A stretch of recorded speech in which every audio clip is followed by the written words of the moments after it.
Abogado Bruno Segovia, asambleísta por la provincia de La Suay, él es miembro de la Comisión de Fiscalización.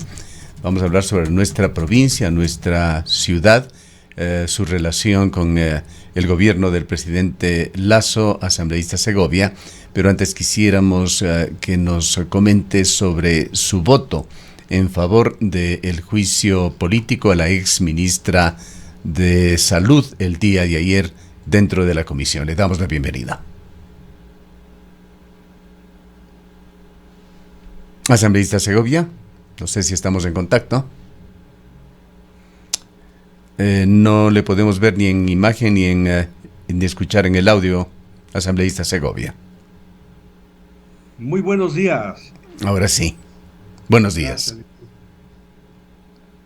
Le estamos Sí, escuchando. Le preguntaba no sabía de sobre su voto en favor de que vaya a juicio la exministra de Salud, Jimena Garzón.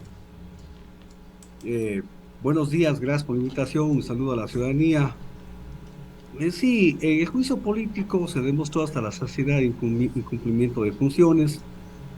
Fue desgarrador escenas de padres de familia, de personas con enfermedades catastróficas y huérfanas que no fueron atendidas.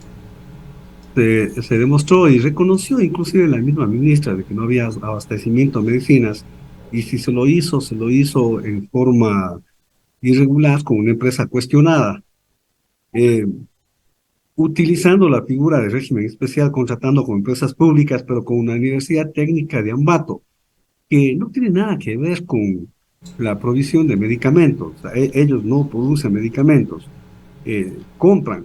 El aliado estratégico es una empresa que estaba cuestionada y prohibida de contratar con el gobierno, y la presión inclusive desde la Presidencia de la República, que le llaman a la presidencia, al director del IES, para que también compre el Ministerio de Salud y compre el IES.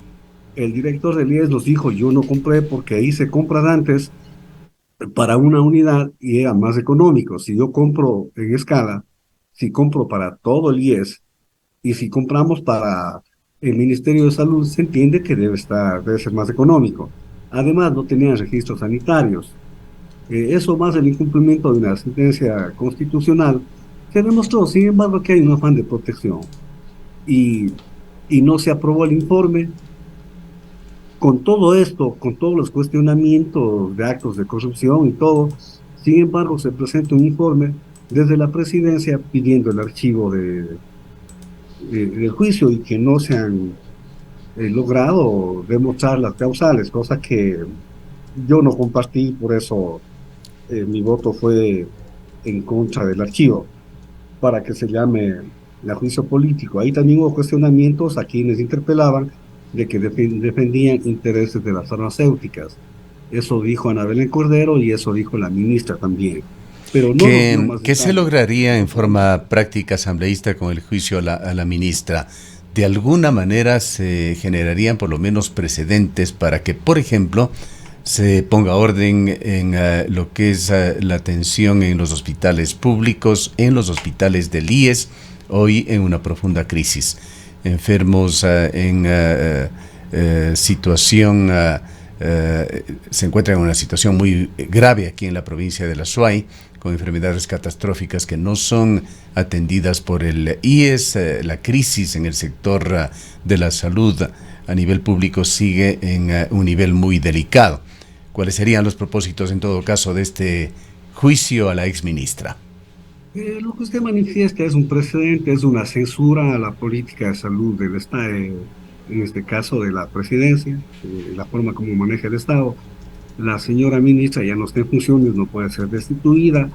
Hay un impedimento de 2 años de ejercer cargos públicos en el caso de censura, pero la censura va más bien, insisto, al gobierno nacional por la desatención. Que no hay actos de corrupción, que no se desatiende la salud, no se ha investido todo el presupuesto, y los nombramientos a dedo, lastimosamente. Era tan absurdo que, y eso me extraña que fiscalizadores no quieran ver, se tapan los ojos solo por favorecer al gobierno para pertenecen, y hablo concretamente de la presencia de la Comisión de Fiscalización, yo no tengo reparos. una persona que era miembro del comité que calificaba y daba los nombramientos a los directores de hospitales, renuncia días antes para luego él ser reelecto director de un hospital en Quito. Eso es palanqueo, eso no hay ninguna duda. Eso no se quiso ver. ¿Cuál es la idea? De que se hagan las cosas correctamente bien. Que han actuado en la pandemia, sí, por eso era su trabajo, es su obligación, pues. Pero tenían que hacer el resto de cumplir funciones, sobre todo medicinas no hay en los hospitales, lastimosamente, eso es terrible. Era doloroso el padre de familia llorando con sus hijos, algunos habían fallecido porque no se les dio medicamento y sin embargo se prestan para negociados. ¿Y qué dicen?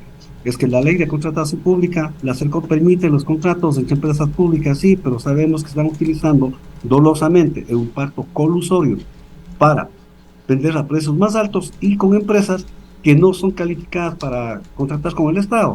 Y sobre todo, medicamentos de no buena calidad que incluso están inmovilizados en las bodegas del Ministerio de Salud Pública mientras la gente se muere. Eso no está bien. Y eso no vemos. Ahora, expertos en el tema asambleísta señalan que la calentura no está en las sábanas, de que poco Sin duda. o nada se logrará con esa sentencia a la ministra, si es que en forma paralela o simultánea no se reforma a la ley y reglamentos de medicamentos que rigen Ecuador. Sí, pero no solamente es cuestión de ley, es cuestión de voluntad política. Esto es ideológico, a quién usted sirve. Ahora mismo se estuvo debatiendo ayer que si el ejército interviene no en combatir la delincuencia, pero hay que combatir la delincuencia estructural, pues, las causas de la delincuencia, que es el hambre, el desempleo, la pobreza, no hay inversión social, no se invierte en salud, no se contratan médicos, no hay especialistas. Es cuestión de voluntad. Mientras sigamos con el Estado, con la política de austeridad expansiva y mini intervención del Estado, no se va a atender a los sectores más humildes. Mientras tengamos 9.000 millones de dólares en la Reserva Monetaria Internacional y ese dinero en parte no va a inversión social, no se soluciona ningún problema del país. Entonces acá se quiere combatir la delincuencia, me dicen, pero la de cuello blanco no se toca, no se hace absolutamente nada. Me están diciendo que en la famosa consulta a la extradición y salen los voceros a hacer campaña por extradición. Yo pregunto, ¿cuántas personas han sido solicitadas en extradición? Además, no están en Miami, no denuncia quién está haciendo campaña por, por la extradición, no está denunciando que está en una piscina en Miami personas vinculadas con el narcotráfico. Vámonos de acuerdo, o sea, están allá. La gente que inmiscuida en actos de corrupción en el Ecuador gozan de libertad y prebendas en Estados Unidos, en Miami. La mayoría que han jugado el país están en Miami. Entonces, ¿qué? No hay una voluntad de luchar contra la corrupción, porque se lo debe hacer, pero para eso debe tomar control de las cárceles, poner mano dura, firme, pero no lo hacen, tienen que buscar que nos ven haciendo. Hablan de narcoestado y narcojusticia, pero ¿quiénes defendieron el Consejo de la Judicatura, que es el órgano de administración y disciplina? ¿Quiénes sancionan a los jueces que permiten que salgan los narcotraficantes? Es el Consejo de la Judicatura. Pero ¿quiénes sostienen a este Consejo de la Judicatura, que está más allá de cuestionado, que pide sentencias, que influye a los jueces? Y para quedarse en el puesto como moneditas de canje, dieron notarías, dieron juzgados, direcciones del Consejo de la Judicatura. Los que están defendiendo a ellos están hablando de la consulta y cosas. No hay coherencia. No está la calentura de las sábanas, es en las estructuras del Estado, quien nos gobierna. Lastimosamente, y la sociedad ya no debemos ver como normal estos actos de corrupción, la violencia, no deberíamos ver como normal. Pero no es una ley, o sea, no es porque hace la ley o cambia el reglamento. O sea, no cumplen con el presupuesto del Estado. En ninguno de los ministerios, en algunos tienen cero de inversión. En salud no han investido todo. No hay medicina, pues no invierten todo. ¿Por qué? Porque se prioriza el pago de la deuda. Y no es que un ministro sea ineficiente, es disposición de presidencia y el Ministerio de Finanzas que nos da los recursos. Bien. Asambleísta, vayamos a otra faceta de las funciones que cumplen ustedes allá. Es conocido desde hace mucho tiempo ya que no es función de los asambleístas tramitar recursos para una provincia, pero sí se tiene que supervigilar lo que sucede y utilizar su poder político en beneficio de quienes, de las colectividades que representa.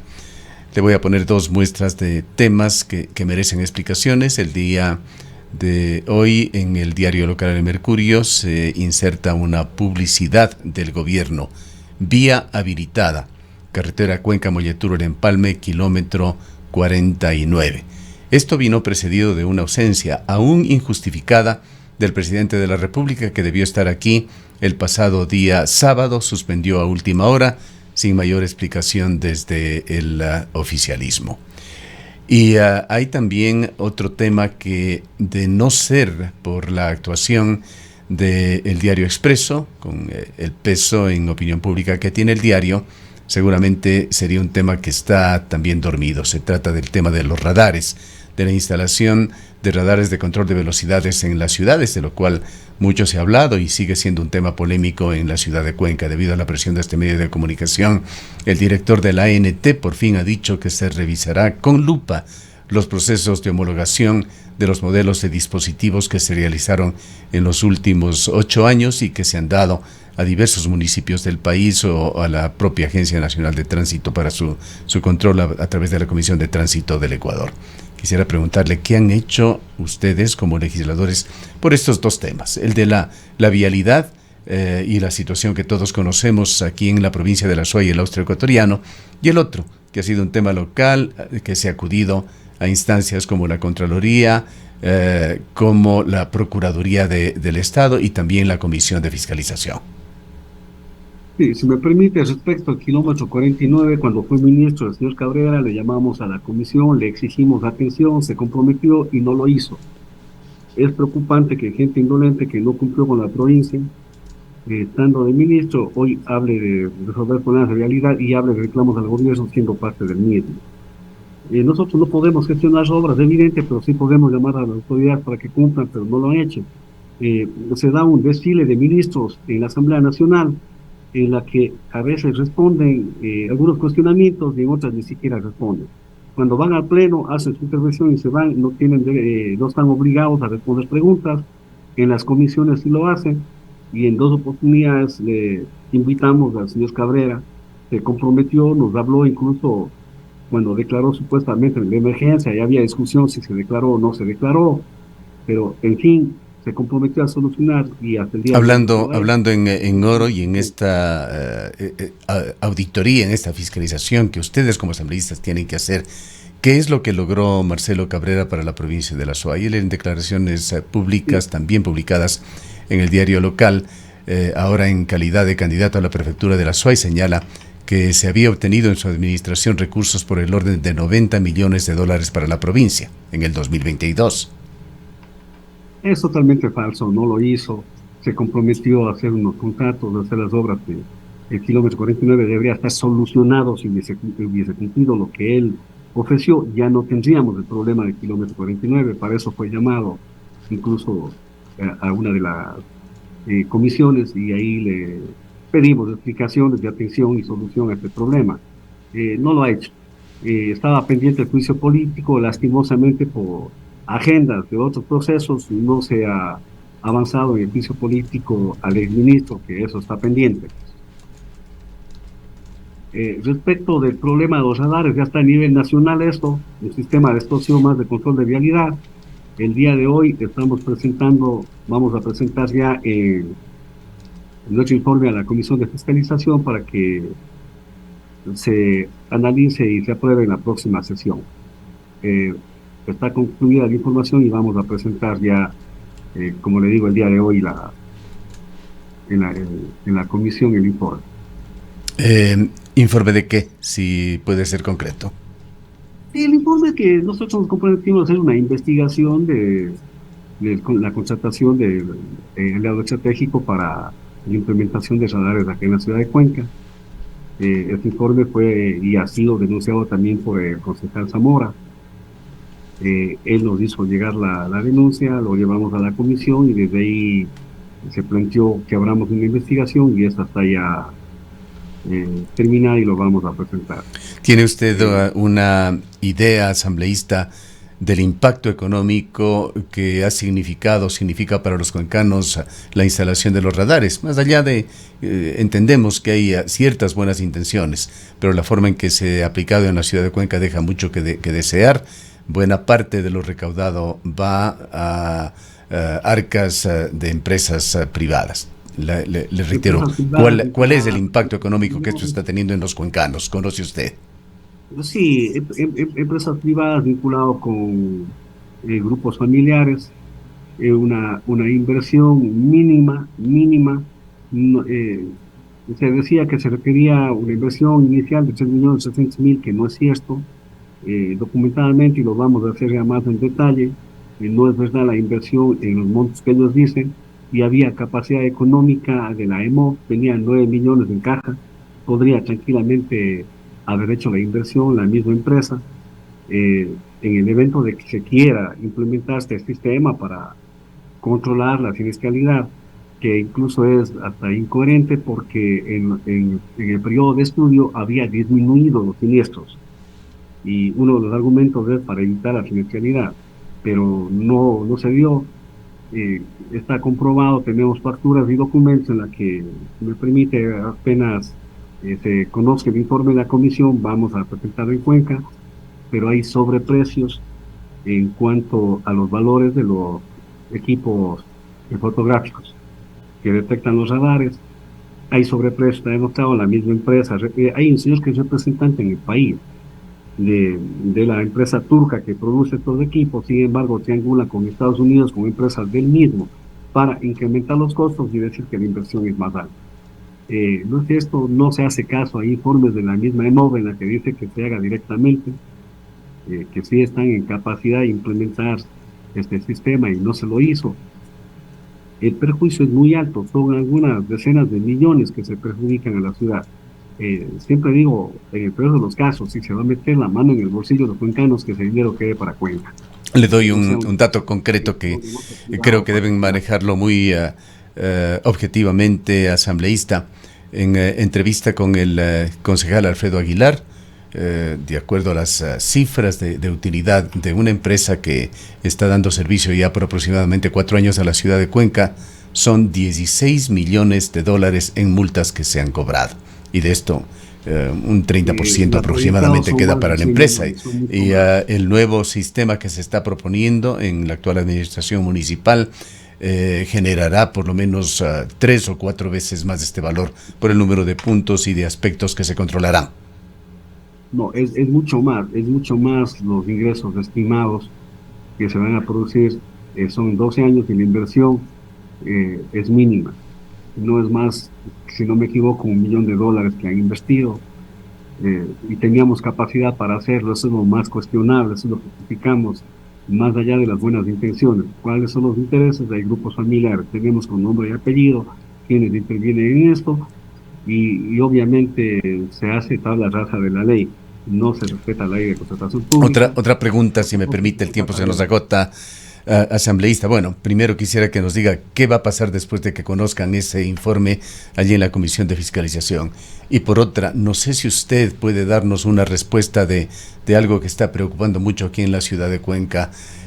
A mediados de agosto se terminó de discutir PUCS y PDOT, instrumentos legales muy importantes que regulan una serie de aspectos en la ciudad. Tienen que ver con la explotación minera en Quimsacocha, tiene que ver con la utilización de terrenos, tiene que ver con permisos de construcción, etcétera, etcétera. A mediados de agosto se autoimpuso el Consejo Municipal 15 días para ingresar estas normas ya aprobadas en el registro oficial. Han pasado más de 100 días y hasta el día de ayer que hemos revisado, aún no se ingresa, no se publica, no es norma de la República, PUCS y PDOT de la ciudad de Cuenca. Podemos saber qué es lo que está sucediendo. Si es que usted no tiene la respuesta, ¿podría, por favor, preocuparse y darnos una respuesta concreta? Porque en el propio municipio hay una serie de contradicciones. Hay concejales que incluso dicen que ya se ha publicado, pero no es así. En realidad desconozco el detalle, pero no veo razón para que no se haya publicado si ya se envió al registro oficial. No hay impedimento alguno, debe estar publicado. Y tendría que preguntarse en el registro y en el mismo municipio que ha pasado. Voy a pedir información al respecto, ingeniero. porque ya está aprobado y eso debería simplemente publicarse. Bien, y en la No segunda hay, parte, ¿qué incidencia va a tener el conocimiento de ese informe sobre los radares, cámaras y radares? esperemos nosotros que los primeros días de este año se conozca, y lo que estamos recomendando es que se suspende esta contratación, no debería continuar la contratación y debería ir a fiscalía para que se investigue la posible comisión de algunos delitos. Eso ya tiene que estar las autoridades. Nosotros tenemos el informe y vamos en detalle a dar a conocer a la ciudadanía cada uno de los criterios que nosotros estamos exponiendo en el informe. Lo que yo le dije, sobre precios están con facturas, la triangulación está, las empresas que intervienen, quiénes son los representantes legales, eh, lo que ya se conoce, el excluir desde casi en forma arbitraria a la competencia a dos empresas que hacen ofertas y que son en mejores condiciones, también está todo documentado y en forma legal. Es decir, vamos a dar el informe en la comisión primero y luego a la ciudadanía, y que las autoridades pertinentes sean las que actúen, porque nosotros llegamos hasta ahí. Investigamos, damos los elementos, pero no tenemos ninguna capacidad para resolver nada sobre lo que se ha investigado. Gracias, abogado Segovia, por habernos acompañado en esta mañana. Muchísimas gracias a usted y un saludo cordial a la ciudadanía. Muy El amable. abogado Bruno Segovia es asambleísta por la provincia de La Suay, llegó por Pachacuti y es asambleísta independiente. Nos vamos con otro.